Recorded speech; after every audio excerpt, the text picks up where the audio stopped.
cuento tan bonito de gendarmes y fascistas y estudiantes con flequillo y dulce guerrilla urbana en pantalones de campana y canciones de los Rolling y niñas en minifalda. Papá, cuéntame otra vez todo lo que os divertisteis, estropeando la vejez a oxidados dictadores, y cómo cantaste al vez y ocupasteis la Sorbona en aquel mayo francés, en los días de vino y rosas. Papá, cuéntame otra vez esa historia tan bonita de aquel guerrillero loco que mataron en Bolivia y cuyo fusil ya nadie se atrevió a tomar de nuevo, y cómo desde aquel día todo parece más feo. Durante la próxima hora te proponemos un mano a mano con la historia. Y tras tanto puño en alto y tanta sangre derramada, hasta las 21 te cuento una historia con Cintia Martínez. Conmigo. No había arena de playa, fue muy dura la derrota, todo lo que se soñaba se pudrió en los rincones, se cubrió de telarañas. Y ya nadie canta al vent, ya no hay locos, ya no hay parias, pero tiene que llover, aún sigue sucia la plaza. Queda lejos aquel mayo, queda lejos Saint-Denis, que lejos queda Jean-Paul Sartre, muy lejos aquel París. Sin embargo, a veces pienso que al final todo dio igual, las hostias siguen cayendo sobre quien habla de más. Y siguen los mismos muertos, podridos de crueldad. Ahora mueren en Bosnia los que morían en Vietnam. Ahora mueren en Bosnia los que morían en Vietnam. Ahora mueren en Bosnia los que morían en Vietnam. Hola, buenas noches, ¿cómo están? Otro programa, otro encuentro de Te cuento una historia.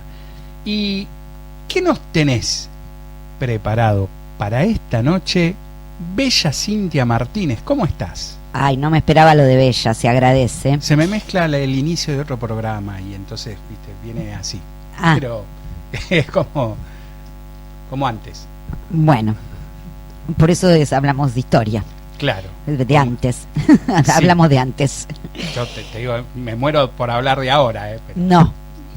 Ya sé que no se puede. No. ¿Qué les traigo esta noche? Esta noche venimos con la década infame en la Argentina, un recorte histórico que va entre 1930. Hay historiadores que dicen hasta 1943, hay otros que dicen hasta 1946. Quien les habla adhiere a la fecha 1946. Y lo voy a explicar por qué a medida que se vaya desarrollando el programa. Los de historia tenemos un problema. Es lo primero que quiero aclarar. Para nosotros una década puede tener 13 o 16 años. La semana trágica de la que hablamos tiene 10 días, cuando una semana tiene 7. Digo, pero como somos de historia nos podemos dar el lujo de hacer mal las cuentas. Porque se llevan mal con los números. Nos llevamos mal con los números. Podemos darnos esos permitidos.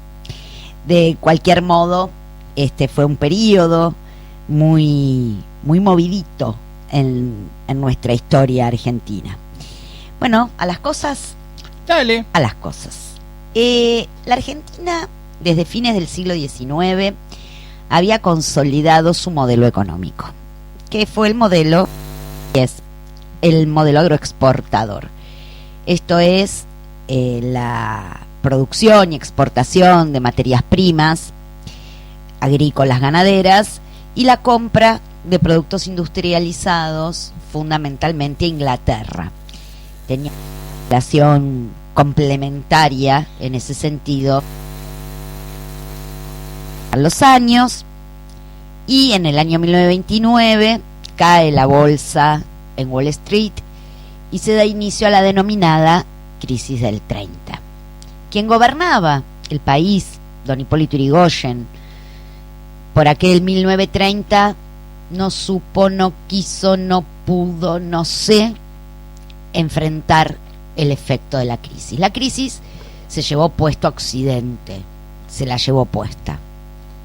Hubo países con mayor espalda para poder afrontarla, hubo otros países con poca espalda para poder afrontarla. ¿Pero qué pasó con esa crisis? ¿En qué sentido? Que hubo crisis. Que hubo crisis. Bueno, los historiadores coinciden en que fue una crisis de sobreproducción en 1929 en Estados Unidos, que estaban viviendo la década del 20, de 1920, los años locos. Había buenos niveles de consumo y de alguna manera lo que se hizo fue saturar de productos el mercado interno, como yo siempre digo, ¿cuántas heladeras puedes tener en tu casa? Se exportaba, por supuesto, pero hubo un momento en el que todo ese crecimiento se frena. Hubo mucha especulación en la bolsa y bueno. ¿Pero no exportaban? Sí, bueno, ¿Sí? Pero hubo un momento en el que empezó a descender el nivel de exportación y saturó el mercado interno. Pero la exportación es afuera. ¿Qué tiene Sí, que ver ya el sé que es mercado afuera, interno? pero se frenó el flujo de exportaciones. No todos los países están en condiciones de poder comprar semejante cantidad de bienes. Ah, claro. Por eso decimos de sobreproducción. A ver, vos fabricas heladeras. Qué suerte, ¿no? Tener una crisis de sobreproducción. Pero bueno, te se vas. Producís porque vendés. De repente se frena. No se frena de la noche a la mañana, por Sí, supuesto. claro. Y bueno, empiezan a bajar las acciones. Sí, está En la claro. bolsa, cae la bolsa, crisis. Como la bolsa de Estados Unidos cotizaban Sí. las acciones. Perdóname que te quiero contar una cosita Sí, chiquita sí. nada más. Cae la bolsa porque al caer las ventas hay menos ganancias para distribuir en las empresas. Tener una acción que no te da dividendos no le sirve a nadie, las quieren vender, se vende una, se vende la otra, se produce la corrida y entonces hay Octubre negro. Exactamente. hay una Octubre caída- 9 de 1929. Hay una caída generalizada de las principales acciones o de los principales valores y bueno, hay pérdidas millonarias porque las empresas se desvalorizan porque la gente no... De hecho, en un mercado tan volátil donde las empresas viven del aporte que le dan los accionistas. Si los accionistas se van, si los accionistas se van, no hay aporte. te quedaste sin nada. De hecho, durante la década de 1920, en la Argentina se habían instalado filiales de empresas norteamericanas que salieron a buscar países con mano de obra más barata. En la provincia de Córdoba, particularmente, se instalaron varias empresas norteamericanas que cuando vino la crisis no podían sostener la casa matriz, no van a estar bancando una filial en la provincia de Córdoba, en la República Argentina, con lo cual levantan el campamento, se van, y esto va a generar una gran desocupación. Porque por otra parte, los países que nos compraban materia prima, particularmente Inglaterra, lo que va a hacer es cerrar las importaciones para evitar que se le vaya dinero comprando materias primas. Con lo cual se reduce la superficie cultivable. No voy a cultivar lo mismo como dueño de campo, sino voy a vender lo mismo. Eso genera desocupación en el ámbito rural. Y la firma en 1932 de los pactos de Ottawa que hace Inglaterra con sus colonias vienen a afirmar esta situación de no nos van a seguir comprando el volumen que nos compraba. El punto es que en 1930, producto de toda esta crisis, se produce el golpe de Estado en la Argentina al presidente Hipólito Yrigoyen. Acá el compañero levanta la mano. Todo esto sazonado por un nuevo paradigma económico, si se quiere, en Estados Unidos sobre todo,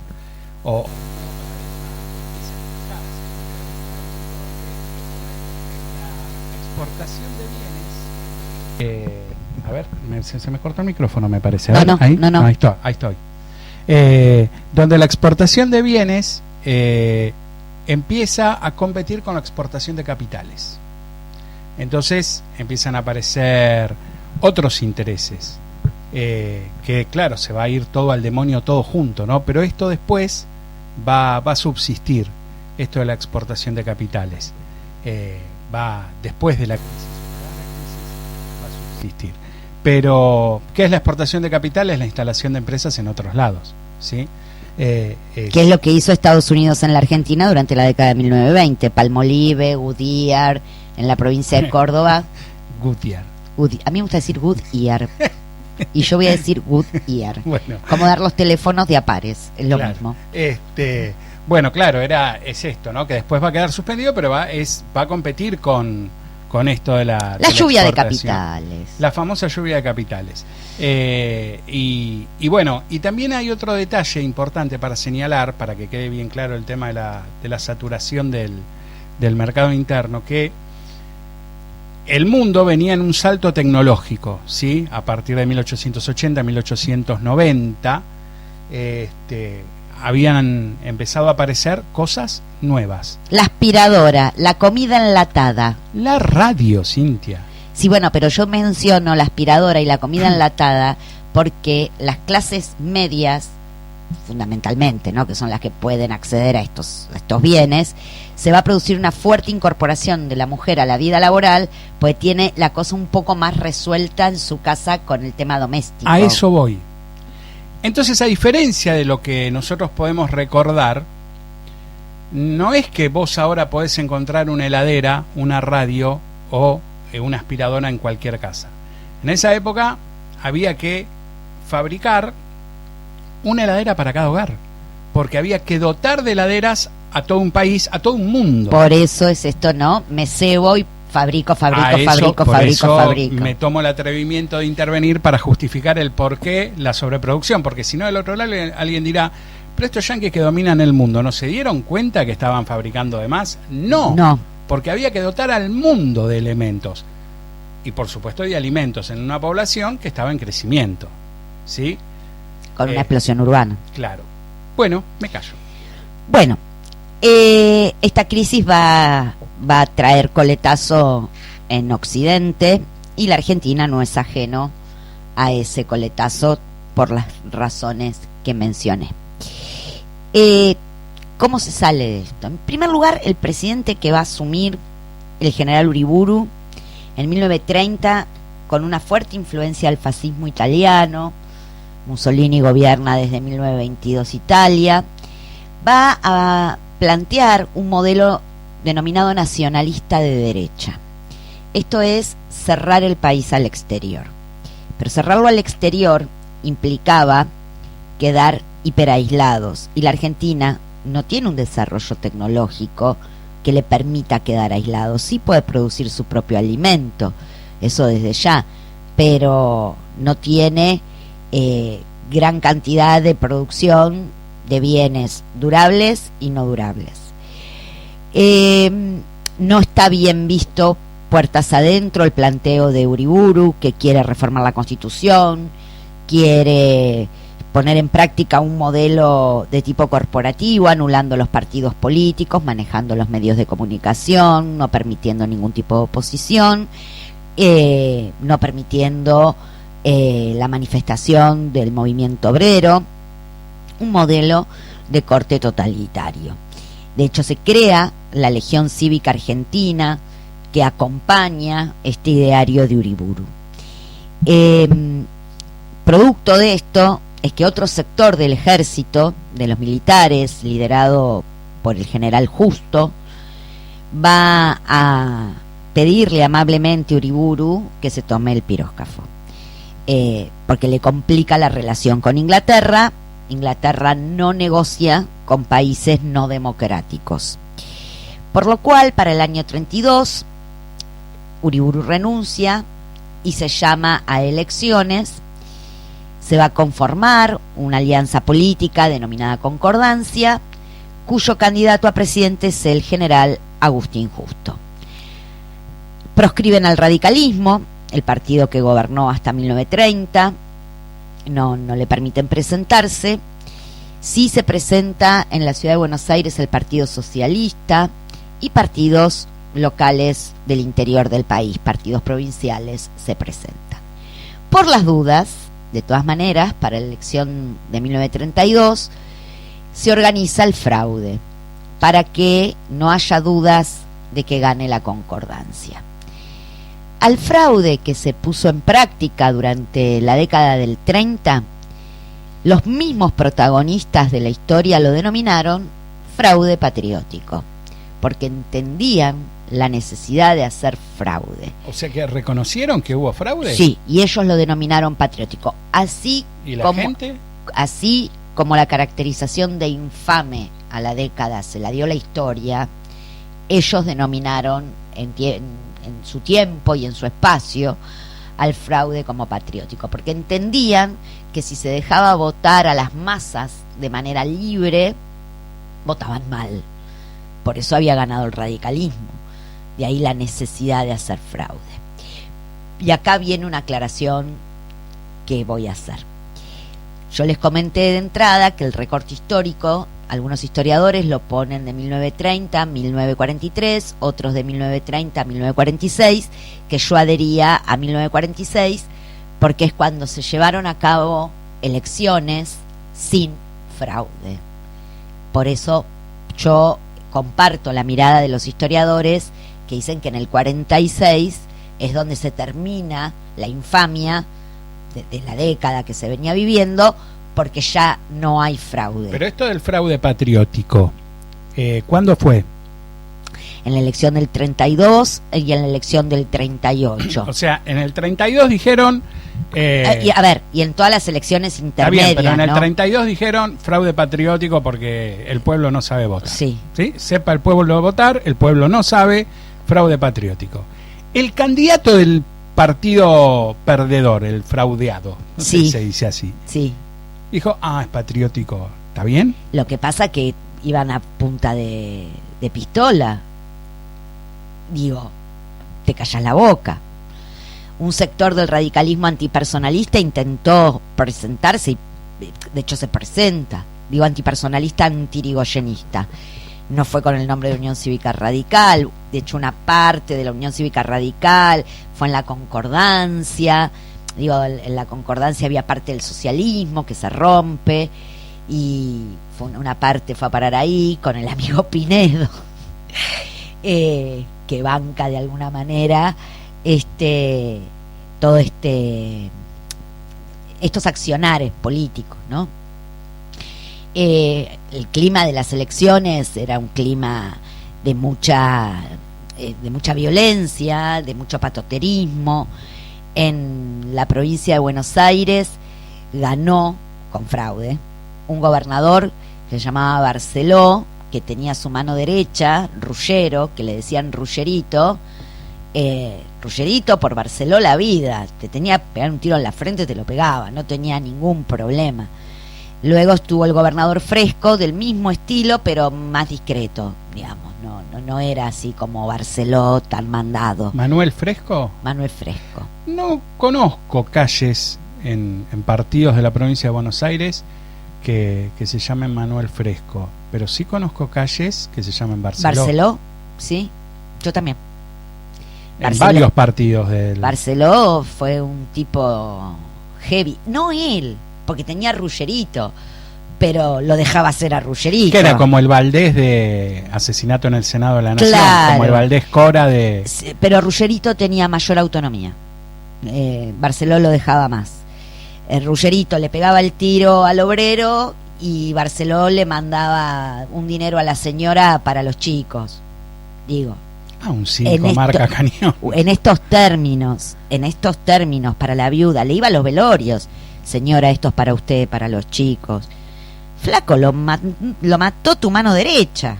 Pero, ¿era autónoma o eran órdenes de él? A ver. No. Por ahí no eran órdenes, Barceló pero no tampoco... se va a molestar en decirle a Ruggerito, andá y matá al obrero de la carne. Claro. No sé, no. Obrero que manifieste que se manifieste en contra del gobierno debe ser aniquilado. Listo, le firmaste un cheque blanco a Ruggerito. Está. Un personaje, Ruggerito, fuera de serie. Que no actuaba solo, por supuesto, tenía gente para él, y le era de una lealtad fuera de serie a Barceló. Fue una época difícil, sobre todo porque producto de esta crisis, producto del golpe de Estado, y producto de la alteración del comercio internacional, no vende la Argentina la misma cantidad de materia prima y no compra, porque no tiene plata, la misma cantidad de bienes que compraba. Se va a impulsar desde el Estado el modelo económico denominado industrialización por sustitución de importaciones. La palabra clave acá es sustitución, ¿no?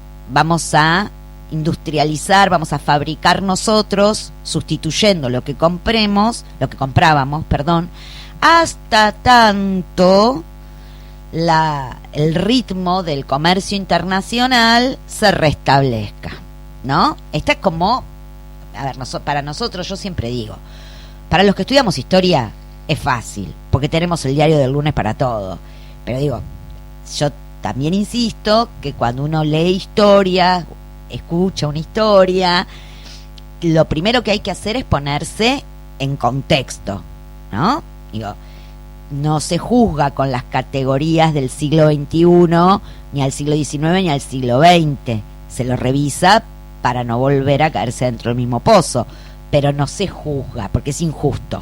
Yo eso lo aprendí estudiando, porque siempre está en el inconsciente colectivo que el que empezó con la sustitución de importaciones fue Perón. No.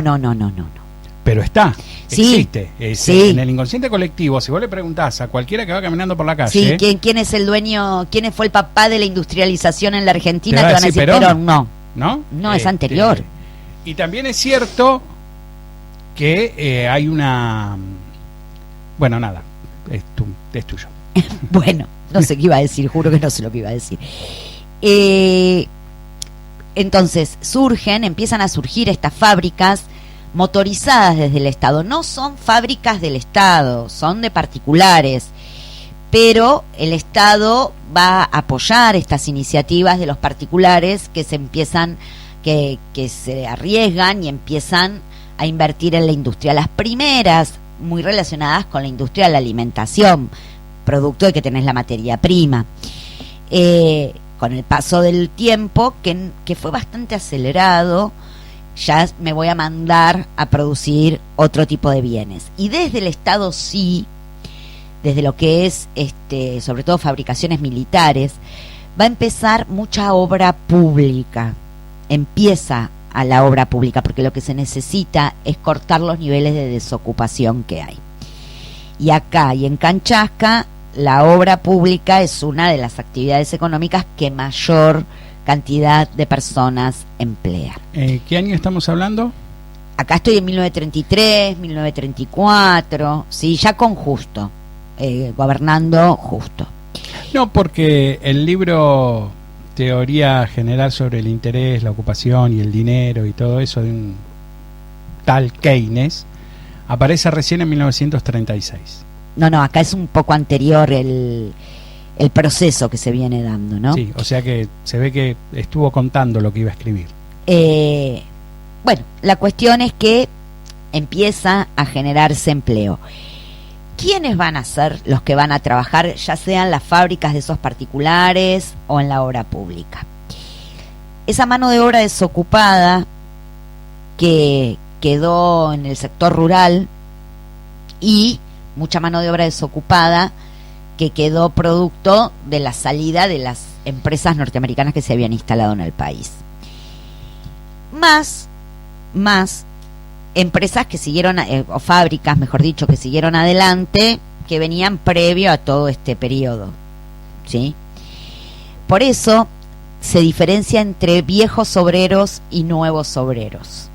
Digo, ese tipo que viene del interior del país, que era trabajador rural, a insertarse en una fábrica en el primer cordón de la provincia de Buenos Aires, en el denominado conurbano, en Avellaneda, por poner un nombre, y que aparte de Avellaneda fue una zona recontra fabril, va a ser considerado como un nuevo obrero, porque el tipo no tenía experiencia de fábrica, el tipo tenía experiencia rural.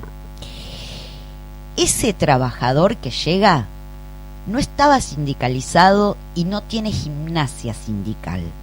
Sí la tiene el obrero viejo, el que laburaba en una fábrica de soda, qué sé yo, en La Boca, cualquier cosa estoy diciendo, pero para que se entienda. Ese sí tiene gimnasia sindical. Entonces acá los historiadores dividen entre viejos obreros y nuevos obreros, mirando hacia adelante con lo que va a pasar hacia adelante. 10 años después más. 10 años después más o menos. Menos. A partir del 43. La cuestión es que vamos a tener que llega un flujo de población muy importante, llega del interior del país hacia las grandes ciudades. Fundamentalmente es la ciudad de Buenos Aires y el primer cordón del conurbano, Rosario y Córdoba, que ya tenía su propia base obrera. ¿Dónde va a ir a vivir esta gente? No está pensada una política de vivienda para este movimiento enorme de población, porque fue enorme de población.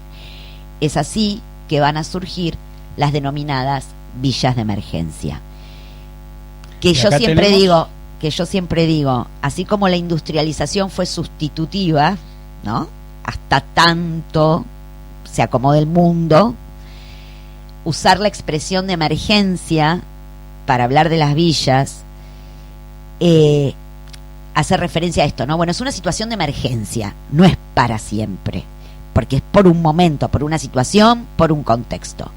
Insisto, con el diario del lunes sabemos que de emergencia no tuvo nada, que no solo siguen existiendo las villas, sino que son más y más grandes, también porque aumentó la población, lógicamente, y porque se sigue generando ese flujo de población del interior del país que va hacia las grandes ciudades a mejorar sus condiciones laborales. Digo, y me voy de la ciudad de Buenos Aires, así no soy tan unitaria. El Gran Rosario, todo lo que cuando uno llega a la ciudad de Rosario, entra a la ciudad de Rosario, todo lo que ve de ese Gran Rosario son todas viviendas precarias, producto de haberse instalado familias ahí en búsqueda de mejores oportunidades que puede brindar una ciudad como es Rosario. Sí, aparte que cuando uno dice Buenos Aires no habla específicamente de la ciudad de Buenos Aires, sino del AMBA, ¿no? AMBA. Porque de hecho sigla famosa en la pandemia. Claro, la población de Buenos Aires en los últimos, no sé, 10, 20 años, no sé si ha aumentado demasiado. En la ciudad de Buenos Aires 1 millón. En la ciudad. En proporción a la cantidad de gente que ha venido a vivir al conurbano. Claro. Y es interesante rescatar que, para que los más jóvenes puedan tener una idea, las villas que se instalaban en ese momento eran más parecidas a lo que hoy podríamos denominar un asentamiento. Sí, era precario. Eran casillas de madera, sin baño, sin nada. El techo de chapa. Sí. Literalmente de madera y cartón.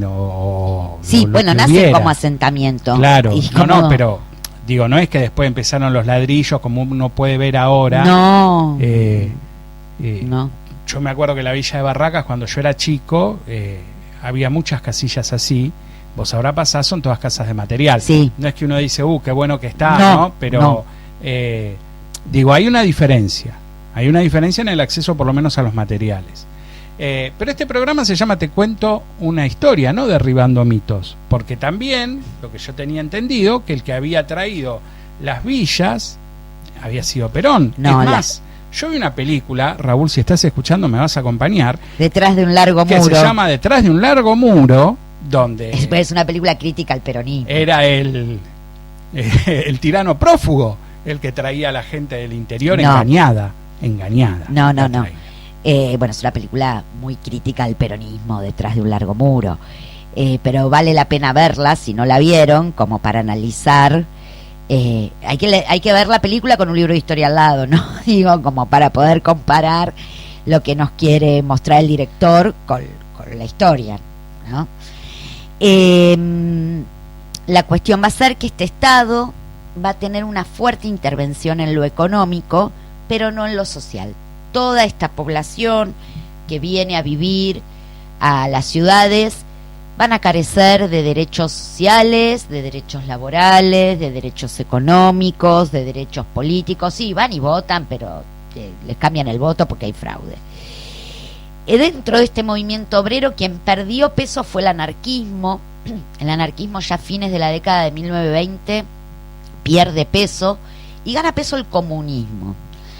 Pero no ese comunismo que quiere hacer la revolución, abolir la propiedad privada, sino un comunismo más orientado a lo económico y a lo social, en tratar de mejorar la calidad de vida de los obreros. De hecho, funcionan escuelas al interior de estas villas, motorizadas por el comunismo, pero el comunismo presente en el sector sindical, que además tenía que funcionar de manera clandestina, porque estaba prohibido cualquier tipo de reclamo por parte de los trabajadores. Y como no tenían derecho ninguno, te quejas, no te gusta, o te mando a Rullerito o tómatela, digamos. Total, tengo una fila de gente necesitada de trabajar que va a aceptar las condiciones que yo pongo y hasta por menor plata, porque necesita el trabajo. En este sentido, de este Estado que empieza a intervenir en lo económico, se van a crear instituciones del Estado, ¿no? Van a crearse la Junta Reguladora de Carne, la Junta Reguladora de Granos, digamos, va a haber una presencia en el plano económico por parte del Estado, pero lo social, nada. Después de la tanda. Dale, y antes de la tanda aprovecho a recordarle a nuestros oyentes que pueden comunicarse con nosotros al 11 3441 5554, 11 34 41 5554, y habrán notado algunas cosas cambiadas.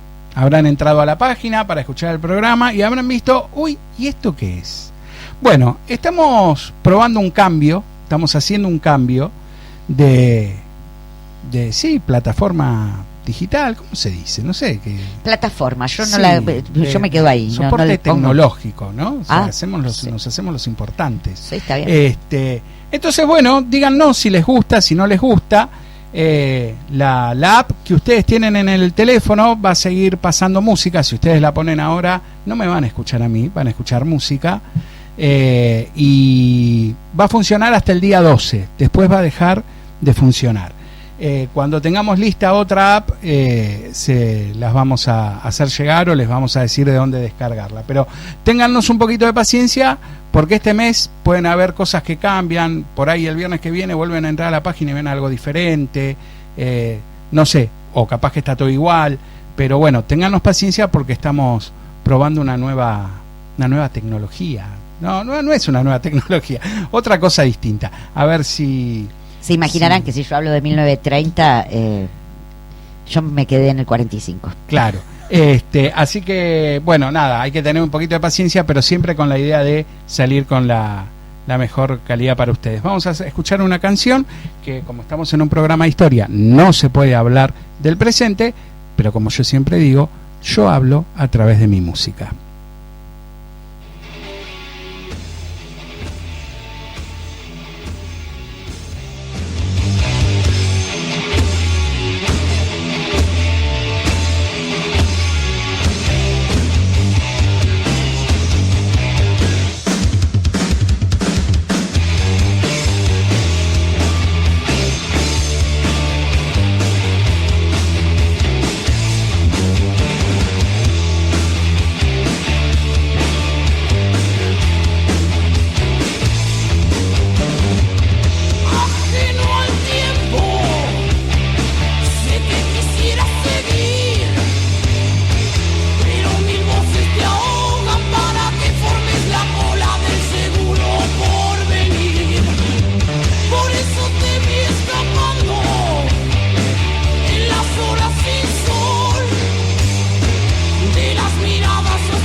ahí va pasando Hermética con Tú eres su seguridad, justamente en esta semana tan segura que tenemos.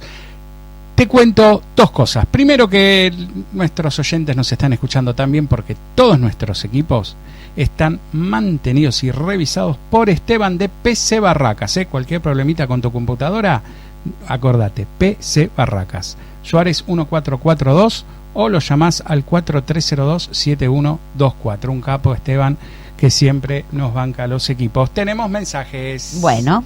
Mensajes, me cambio los anteojos para leer los mensajes. Uno que sale medio con bomba, acá Raúl nos cuenta. Detrás de un largo muro es de Lucas de Mare, o de Mare, no sé si. De Mare. Reconocido gorila. Basta con ver su película Después del silencio, cuya moraleja es que al caer el tirano prófugo, llega el amor, la paz y la unidad, y todo vuelve a ser maravilloso. Yo la vi la película esa también. Buen director de cine, pero un asco ideológicamente. Hermoso, pero ¿cuál es la que la maestra le dice al nenito? Sí. ¿Quién hizo grande a la Argentina? Sí. Y el nene dice, nadie, porque... San Martín, sí. Sí, bueno, todas esas cosas. Y permíteme, le quiero mandar un gran saludo a un amigo que nos está escuchando justamente desde el sur, no desde Villa Mascardi, pero sí desde el sur, que es el señor Claudio. Le vamos a mandar un beso muy grande. Un beso enorme, Claudio. Y ojalá pueda seguir llegando así tempranito a la casa para escucharnos. Te quiero, Claudio. Para estamos cerca. Sí. Bueno, y Sandra, espera que se me apagó el teléfono. Sandra nos dice que se escucha re bien y aguante PC Barracas. Seguimos. Bien. En el año 32 llega Justo con fraude a la presidencia, y lo que va a poner en marcha desde lo ideológico es el denominado nacionalismo liberal. Esto es, seguir cerrando el país a determinadas influencias, llámese comunismo, porque Occidente le tiene terror al comunismo después de 1917, pero lo disfrazan de democracia porque hay elecciones. ¿Y por qué liberal? Por el comercio exterior. Yo lo mencioné y lo repito. En el año 1932, Su Graciosa Majestad, Inglaterra, firma con sus colonias los pactos de Ottawa. ¿Qué significó esta firma? Inglaterra acuerda comprarle a sus colonias materia prima a un precio preferencial. Son sus colonias. Ahí la Argentina se puso realmente nervioso, porque si Inglaterra le va a comprar a sus colonias, nosotros a quién le vendemos, trigo y vacas. Con lo cual, en 1933, ya siendo Justo presidente, va a mandar a su vicepresidente, Roca, no el Roca de 1880, ese estaba muerto, sino Roca hijo, a firmar con un delegado comercial inglés. Esto yo siempre lo menciono para que categoricemos a quién pone un país y a quién pone el otro la país. La importancia que nos daban. Digo, no, porque la Argentina está poniendo a su vicepresidente y el otro está poniendo a un delegado comercial inglés, tipo, no te mando ni al viceministro. Sí, bien. Al presidente de la Junta de Carne. Bien. Firman el denominado tratado, se llama Tratado de Londres o Pacto Roca-Runciman. Hasta la fecha, hasta los historiadores más amorosos con este periodo de la historia acuerdan en que fue una vergüenza patriótica el Pacto Roca-Runciman o Tratado de Londres, firmado en 1933. Son 33 cláusulas. Tranquilidad, que una vez las supe de memoria, una vez recitadas las reseteé de mi cabeza.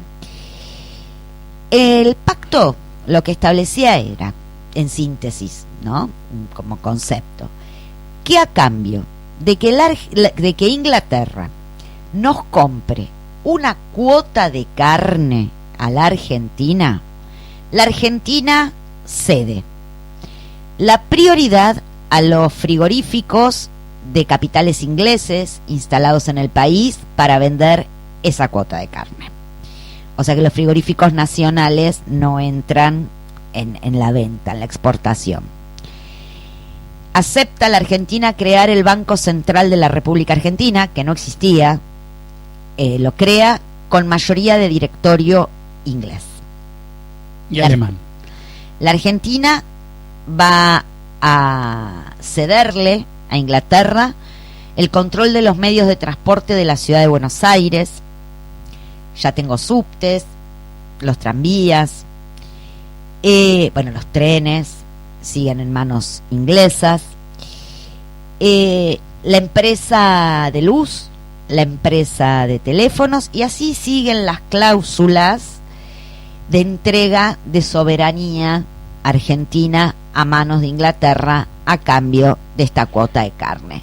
Si entran a Google y ponen Tratado Roca-Runciman y tienen ganas de tragarse las 33 cláusulas, son bienvenidos. Pero si los que podían entrar en el tratado eran los frigoríficos ingleses, sí, era como que sacaban de un bolsillo para poner en el otro bolsillo. Sí, y encima que no declaraban la totalidad de lo que vendían para evadir impuestos. Porque, o sea, la Argentina lo que hacía era cobrar impuestos en función de la declaración de ganancias de esos frigoríficos. Pero esos frigoríficos decían, no vendí nada, y salían los barquitos con vacas y carne enfriada y carne congelada. Sí, va a ser denunciado en el Congreso de la Nación por parte del senador por la provincia de Santa Fe, Lisandro de la Torre, que de alguna manera era representando al Partido Demócrata Progresista, partido que nace agrupando a pequeños y medianos chacareros y trabajadores rurales, no trabajadores, propietarios rurales de la provincia de Santa Fe.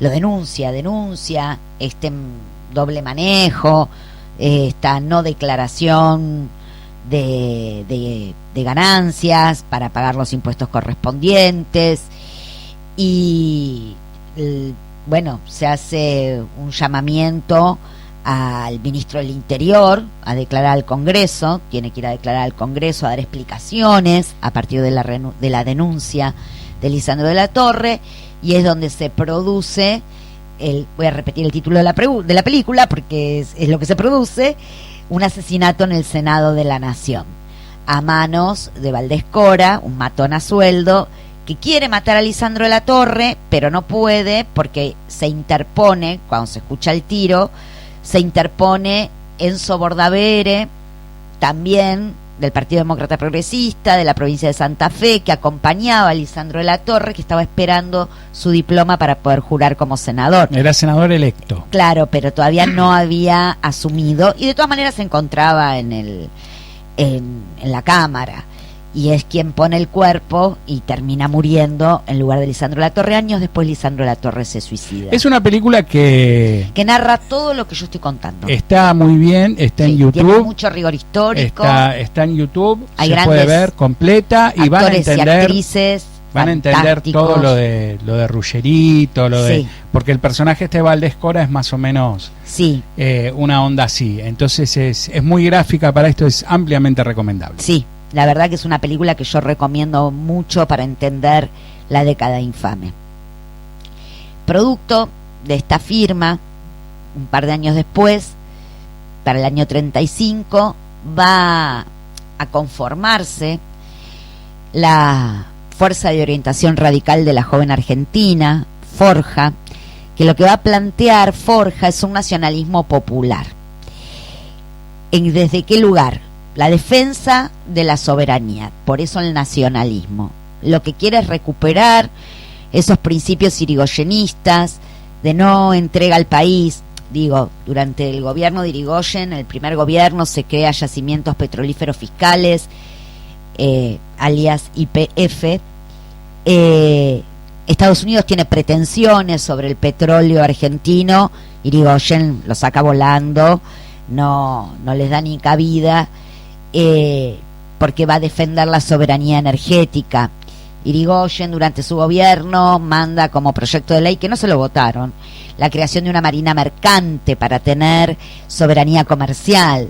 Entonces lo que va a hacer Forja estos jóvenes es tomar todos estos principios que supo poner en práctica Irigoyen y desde este lugar hacer una defensa de la soberanía y de la pureza del voto, ¿no? Forja denuncia el fraude, Forja lo que va a hacer es empezar a agitar con el tema de que se tiene que terminar el fraude, porque las cosas, todo el mundo sabía que había fraude. Voy a decir una pavada, Raúl, no me mates, vos que sos un cinéfilo absoluto. Hay una película de Porcel Olmedo brillante que se llama Los guapos del 900, algo así. Brillante película. El Bueno. partido conversador y el partido vertical. Bueno, por supuesto estoy nombrando dos personajes que lejísimos de ser actores profundos. Digo, no son Miguel Es una Ángel Solá, sátira. no son Juan Leirado, no son Pepe Soriano, para nada. Pero lo que reflejan la sátira, la cosa cómica, está Moria, Kazán, Susana Jiménez, bueno, es esto del fraude, ¿no?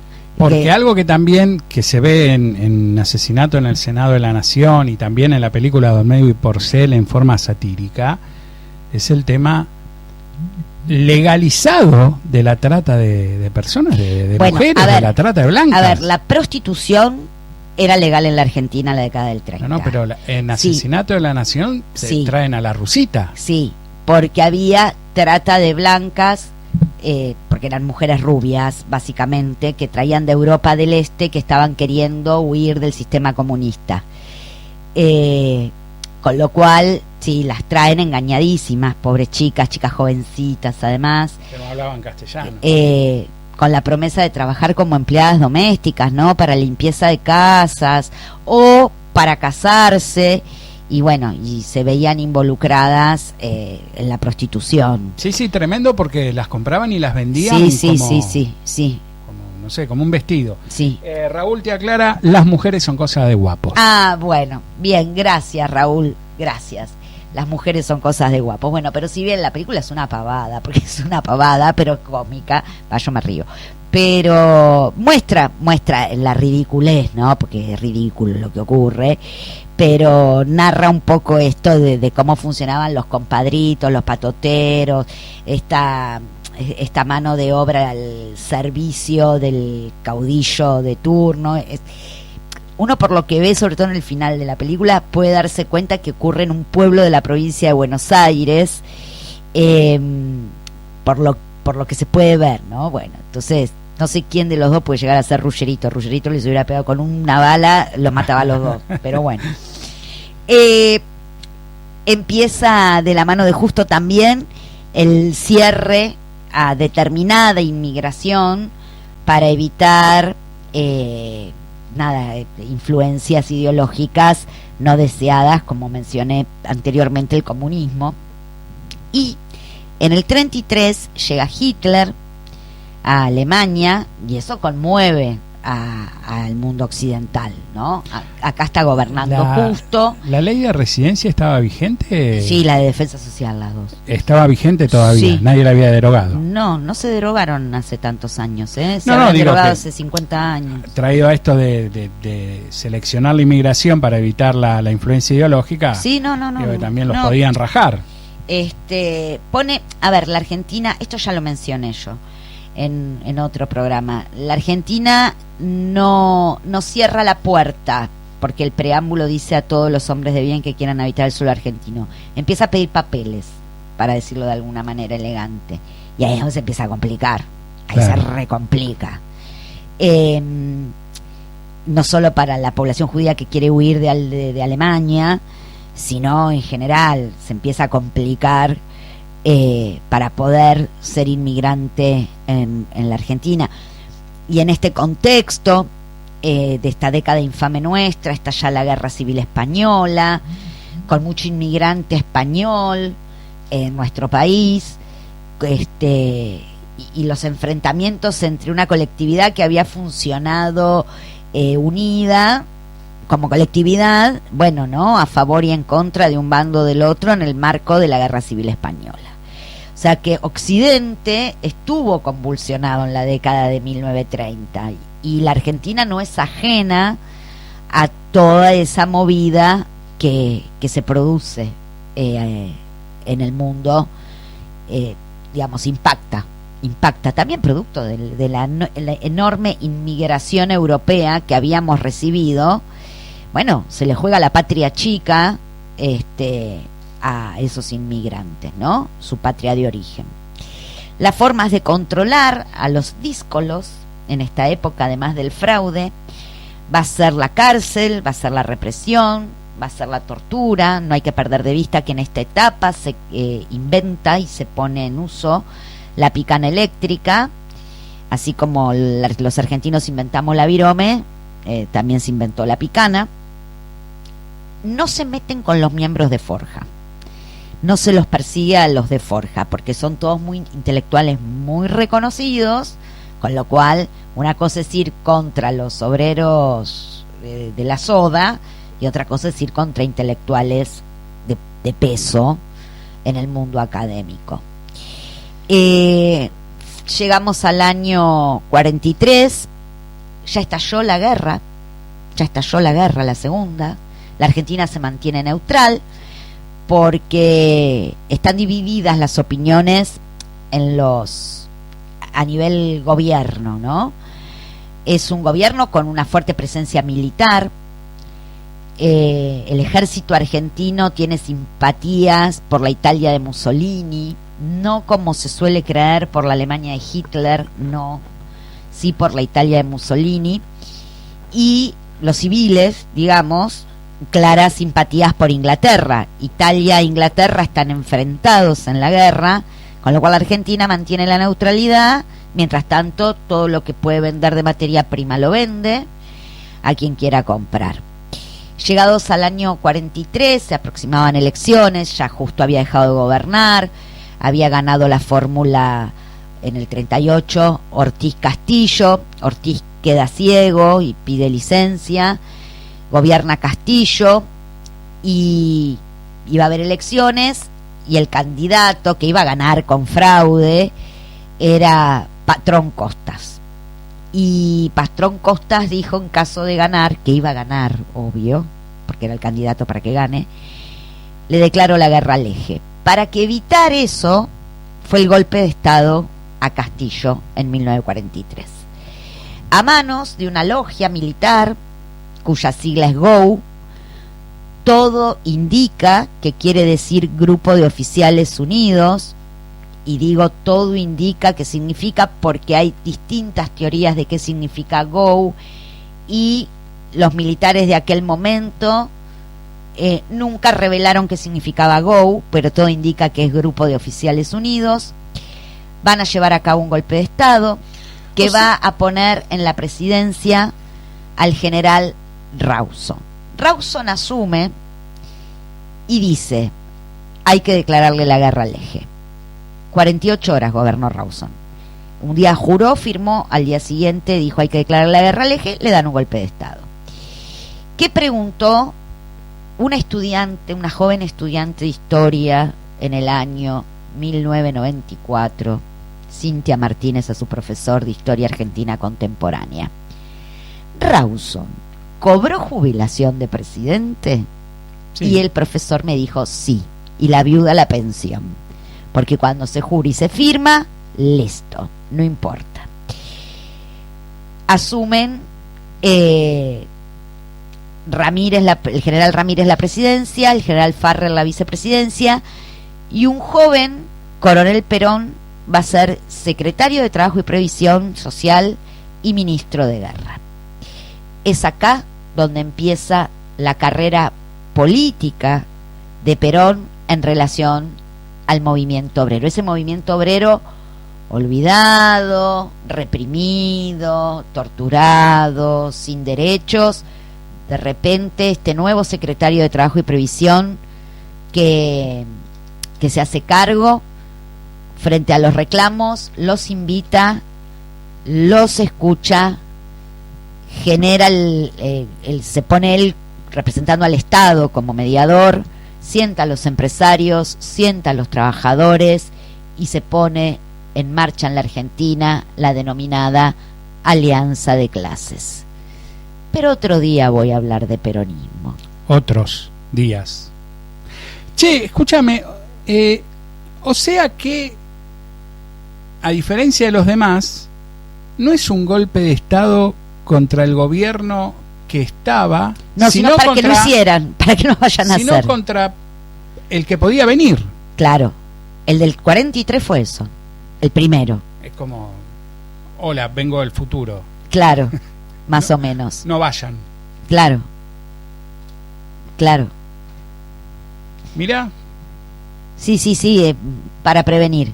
De todas maneras, la Argentina, en el año 45, cuando termina la guerra, primero rompe relaciones diplomáticas con el Eje, porque ya la presión es muy grande, cuando Estados Unidos entra en la guerra y demás, y luego le declara la guerra al Eje, le declara la guerra a nadie, porque a nadie. ¿Y Perón asume con los dos cargos, con secretario de Trabajo y Previsión y...? No, los va a ir acumulando. Ministro, No, va a ir acumulando. Primero secretario de Trabajo y Previsión.